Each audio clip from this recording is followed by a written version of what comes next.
The mainstream media is eager for you to think Reform messed up their chances at the next election when Farage stated that the West had provoked Russia. However, that was never really a problem. That's a view that's already held by a vast swathe of the populace, as well as many academics and political commentators.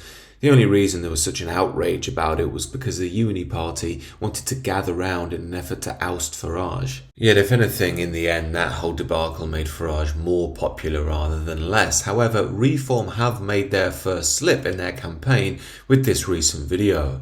Apparently we're all racists.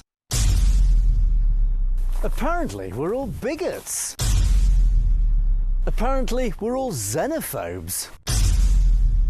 Apparently we're all far right. Apparently we hate foreigners or people with different coloured skin. And yet,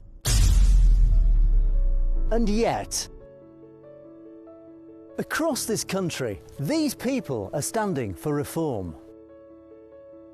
A diversity of cultures. A diversity of religions.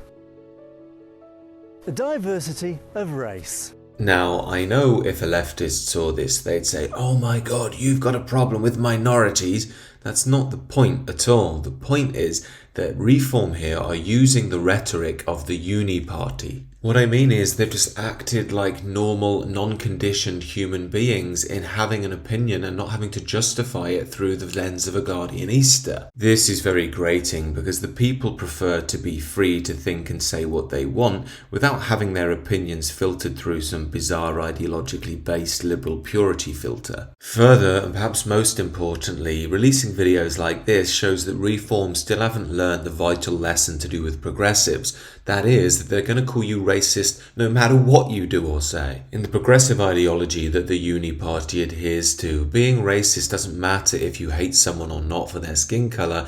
Being white alone is enough evidence that one is racist. Henceforth, as a white Western person, all you can do to save your proverbial soul in the progressive ideology is get down on your knees and renounce your supposed white privilege. This ideology harks back to the Marxist revolutionary and propagator of the woke worldview, Angela Davis, who stated, "In a racist society, it is not enough to be non-racist, we must be anti-racist." And I'm sure, as you're aware at this point, being anti-racist doesn't just mean treating people equally.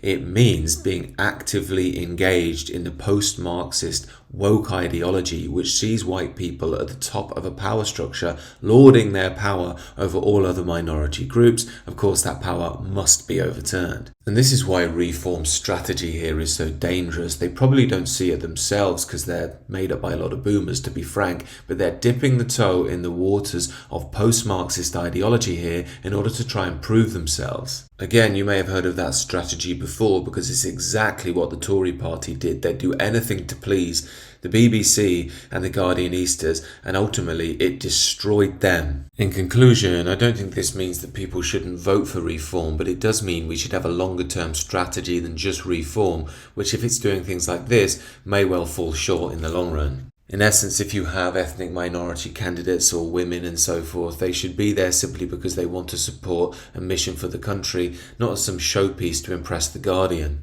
Anyway, these are just my thoughts. Do let me know what you think down below and do consider subscribing to the channel.